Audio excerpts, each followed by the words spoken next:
What's up, y'all? I'm just gonna do a follow-up video on something that I had talked about a couple videos ago about carbon rim cracking, and it was a Hunt hookless carbon wheel.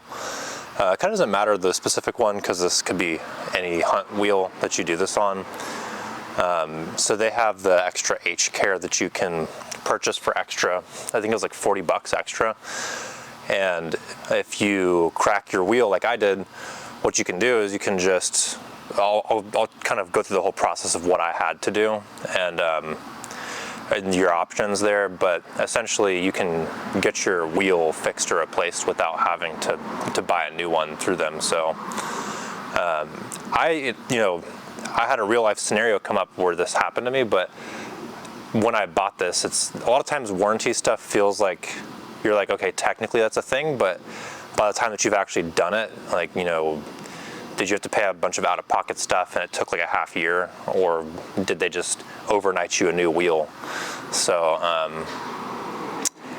I'll give you kind of the rundown of what it actually looks like to get this done because I just did it. So I took some notes. I'll go through the general process of what it takes to get your wheel replaced through Hunt if you break a carbon wheel, or I guess in theory an alloy one too, if something happened catastrophically. But I'll go through the process. I'll go through the actual timelines that it took. I've got my phone and some notes here, so if I'm looking down, that's why. And I'll go through kind of my summary of, I think, what the long story short of it is. So the process is if you break your wheel, like if you crack your rim like I did out on a ride, you'll have to go on to Hunt's website and fill out a form that explains what happened and everything, and you'll have to have, this is a good reason, like you want to save your email that when you buy your Hunt wheels, if you get the H care, because you'll need like your order number and the information about your wheel. So I'm super bad about forgetting product names and stuff like that, so you're gonna need all that. So I definitely recommend saving that email or printing it out even if you're that kind of person, because you'll need all that. So you have to contact them, fill out that order, or fill out that form. They'll get back with you at some point, and then you'll have two options. At least this is my experience. You'll have two options. They'll either ship you, if you crack a rim specifically, they'll either ship you a replacement rim, not a whole wheel, just the rim, and then you're gonna have to go find someone who can rebuild the wheel.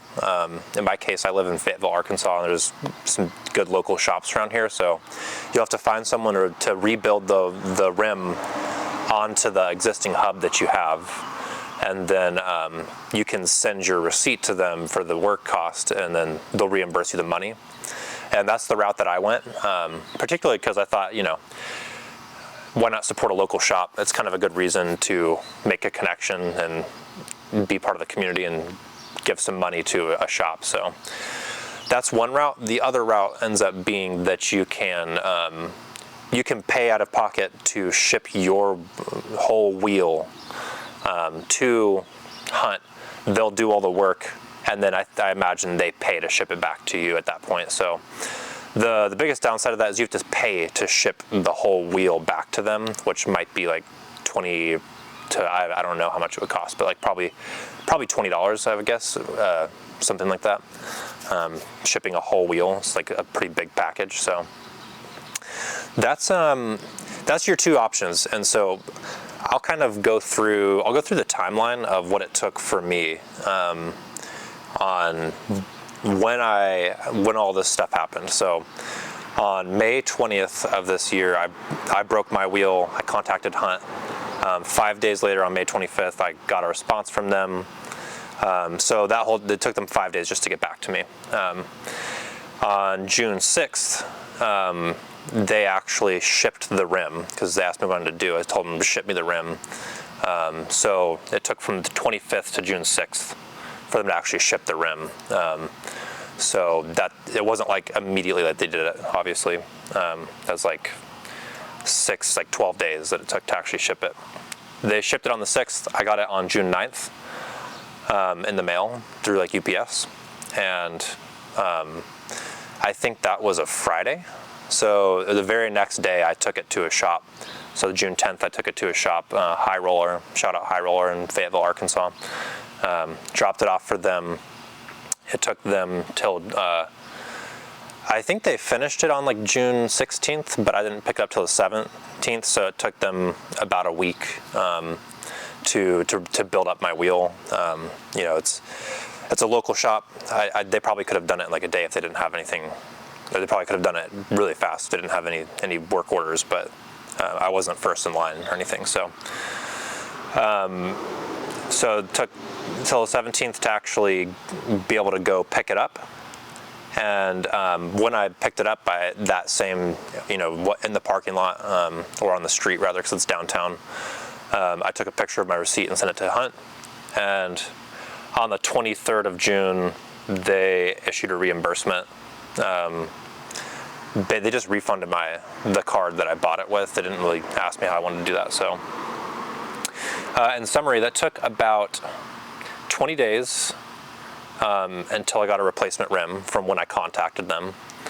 So in theory, if I was, say, good enough if I had enough tools, I could have rebuilt it myself. And so within 20 days, I could have, in theory, been riding again after rebuilding it.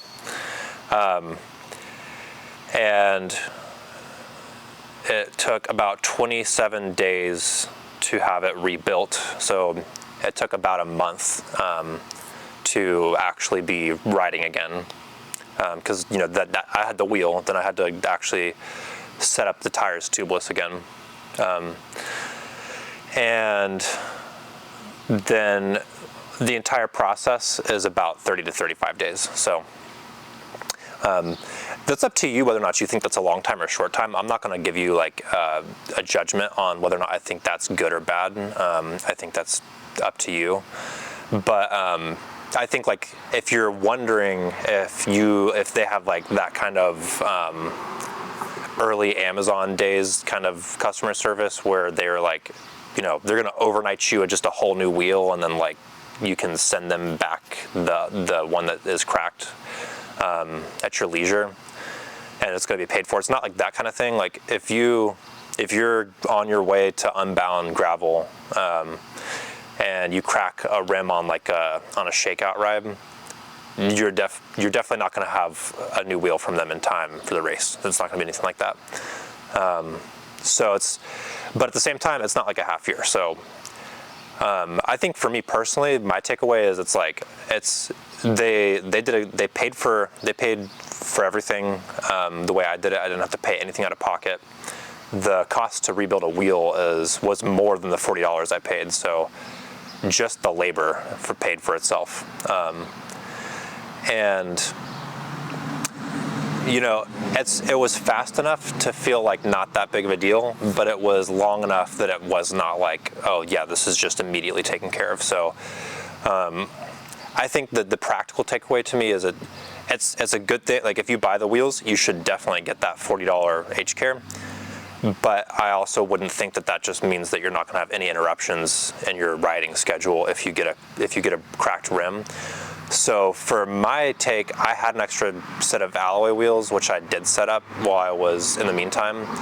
So it probably is a good idea to have either a backup bike, like, you know, just so you can, or some kind of backup workout, because you don't want to go 30 days without working out. If you're like me, I don't want to do that. So it's fast enough to be a good deal for sure, but it's long enough that you probably want to have some backup options, like even if it's just an old road bike or whatever, so you can keep your mileage up while you're waiting if this is your main bike. So yeah, I'm not gonna like overly give you an opinion except for that, but let me know if you have any questions. I think a lot of people are buying Hunt wheels. I think they're like pretty, like it's a pretty hot kind of wheel brand right now. And a lot of people get that option and have never had to exercise it. So if you're buying it and you're wondering about it, I mean, yes, it works. Yes, everything gets paid for and it's reasonably fast. And I think it's a great deal. And, you know, I hope that this helps you if you're wondering about whether or not you should pay the extra $40 or just wing it. I don't think you should. I'm constantly messing around with my carbon wheels, and I'm like knocking them lightly on stuff, but it's carbon, so you always have that kind of like, that like, ooh, like feeling.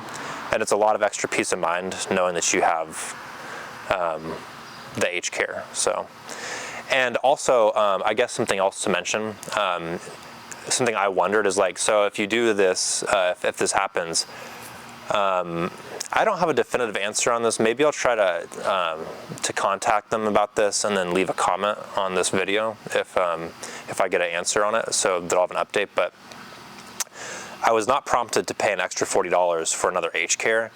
So I assume that, say I went out and cracked the same rim they just sent me again, that I could do the same process again. You know, I don't know if you could do that like 10 times in a year or anything. Like, I'm guessing that there's a limit, or I'm guessing at some point they'll try to like figure out what's going on. But I would say you're pretty reasonable to assume that you can pay the $40 once and then use it multiple times if that, for whatever reason, happens. Hopefully you don't keep cracking rims over and over again, but say for whatever reason it happens now, it happens a year from now, I think you're good with the $140, but I'll reach out to Hunt just to confirm that, and I'll leave that in a comment down in the video. But yeah, that's pretty much all I got. Let me know if you have any questions or anything like that, and if I missed anything. But I'm pretty happy that at least I didn't have to pay anything. At least I have a new wheel, and yeah, all things considered, went pretty well.